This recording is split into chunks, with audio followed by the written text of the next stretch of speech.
Two big things coming to Diablo 4. First, damage buffs to the companion, and they are quite significant, especially considering that my bot can already kill Varshan and Duriel solo, and it will get even stronger now. Plus, a brand new event called Lunar Awakening. Stop leveling your second and third character here right now, because that event will give you 50% bonus XP multiplicative. Let's talk about the patch and how much the companion gets buffed. The main damaging tuning stones are all getting increased in their damage. Gyrate, Pummel, Bushwhack, Impale, Focus Fire, Lightning Bolt, Firefly, Tempest by 10 to 30%.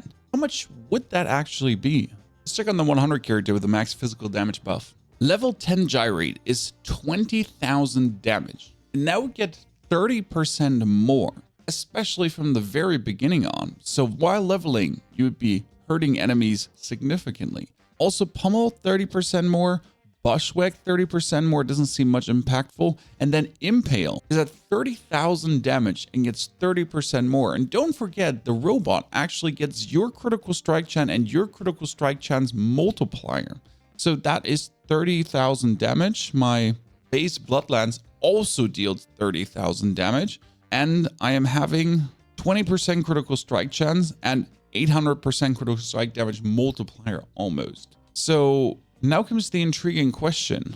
What if I use devastation support, which is 75% critical strike damage bonus? Does that count on my critical strike damage bonus already that I would give the skill? So you would get the bonus critical strike chance, and if I use my skills, I have even more, so I can get up to 60% critical strike chance. And then my robot gets the bonus on Impale, that would get 30% more damage. Could it be possible that we get a really nasty bot at the end? Now, to give you a feeling for what the pad can actually do, I'm going to have it kill Varshan without me doing anything. Yes, that already works. I think it can also kill Uber Duriel, but in order to scale the damage higher, I might need the blighted aspect. That will higher my total damage here in the codex by 50%, but in total by 120%. And that should go over to my bot, but then I actually need to also do something. But in general, the boss damage is already insane. Let's summon this, and then I'll show you the setup. So we're going to get him out. I'm going to activate my Bone Storm just so I get more critical strike chance, boop him one single time. Now we're just going to have my bot do the damage. And he's summoning fireflies, as you can see here. And these fireflies are going around. And since he's getting my critical strike damage, yeah, look at this. That's just just the fireflies just chunking him dead. Now, I obviously could higher my damage by consuming corpses by 40% multiplicative. That also should higher his damage, but then I would have to like do something, and we just wanted to see what the minion can already do. And he's just eating him up like a freaking candy piece. Now that works quite simple currently. You get Firefly together with Seeking support and Multi-Shot, because then he multi-shots multiple, but they actually seek the opponent. And also Piercing support, because they'll pierce through the enemy, then turn around to seek again. This gets hired by Tempest every 0.8 seconds, making the enemy vulnerable. Then also hiring your critical strike chance and your minions' critical strike chance at the same time. And we can also do burning support, because burning enemies take 38% multiplicative bonus critical strike damage from the construct. So if now the Firefly critical strikes, that's also more multiplied damage. And it's getting my critical strike multiplier we talked about of 800% almost. Now, if I would use the blighted aspect from the Codex of Powers with my shadow stuff, I could higher my damage in total by 120% multiplicative, and that should also go over to my minion. If I then also use corpse tendrils to actually get more critical strike chance, that should also be going over to my minion. But in order to test this, I need a tier 100 dungeon boss, because else I'll do too much damage and Varshan just dies straight away. I will have an update for you on this. Those are not the only buffed abilities. We also got Reconstruct, which heals now more, from 22 to 32% at maximum life, and level 10, the healing is increased from 40 to 50%. That is non-mattering, because Reconstruct is this weird heal over time, and I've been trying this now out, and I mean, if your enemies are chunking you very much, and then you get like a tiny bit of heal, it has felt inconsequential, despite making this with duration support and tactical support permanently online. Didn't feel good. Also, Frigid, Bleeding, Electrocution, Poison, Dust support, all of them are getting a damage increase from 50 to 60%. That is a minimal increase, but if you're using them, why not? It's fantastic. I'm really more interested in that Impale getting the bonus boost and potentially being able to whack out crazy damage. That ain't all of it. There's two changes that I love to see. First, the Vampiric Affix finally got nerfed. Now it's not healing them for 50% of their HP.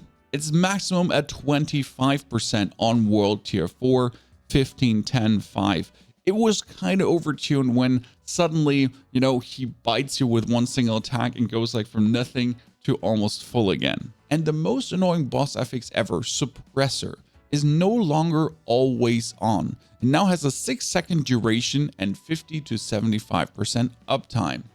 And the field can be cancelled if the monster is stunned, as it should be. You run in and stun, that thing goes away, making also the Summoner Necro not feel so annoying anymore. We're getting more monsters in general in certain dungeons, which is kind of nice. And then Nightmare Sigils will now display the levels that monster will be on for the Sigil tier. For experienced players, unnecessary, but for new players, this is a great change to not have to sit there and be like, Sigil tier 70 plus 54 monsters is 124, and since I am level 198, I shouldn't be doing this technically for level. Yeah, you know what I mean. Now, what about the new event, the Lunar Awakening? Well, that has quite some things in stock. It's going to start on February the 6th, and it's on Seasonal and Eternal Realm, yes, and it's like the Midwinter Blight, but in this case, better.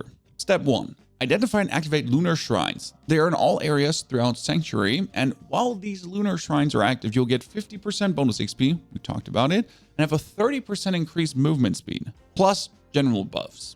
Leveling will have never felt faster. I'm literally putting off my Druid and my Sork for that event, and then I'm probably going to have 4 level 100 characters for this season. Can't wait to give you a live stream on the super level stream. The lunar shrines have a secondary function though. As they're active, and you're killing monsters, you're earning Ancestors' Favor. Then you can go to Cat Bordeaux on the left side on the map, and there will be the lady to turn them in for skins. And they're actually looking quite amazing. There'll be another horse too. Have I said horse yet? That kind of fixated on horses, but it's the main skin you actually see when you're riding around.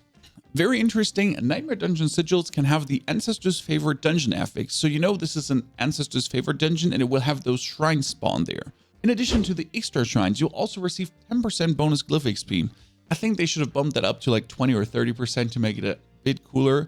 End of the day, getting the Ancestor Shrine, having the bonus lightning strike down while you're zooming with 50% multiplicative bonus XP through a Nightmare Dungeon. I think 10 hours, 8 hours to a level 100 character, one single stream, it'll be good. To top off the whole thing, the Lunar Awakening also will bring in themed Whisper bounties.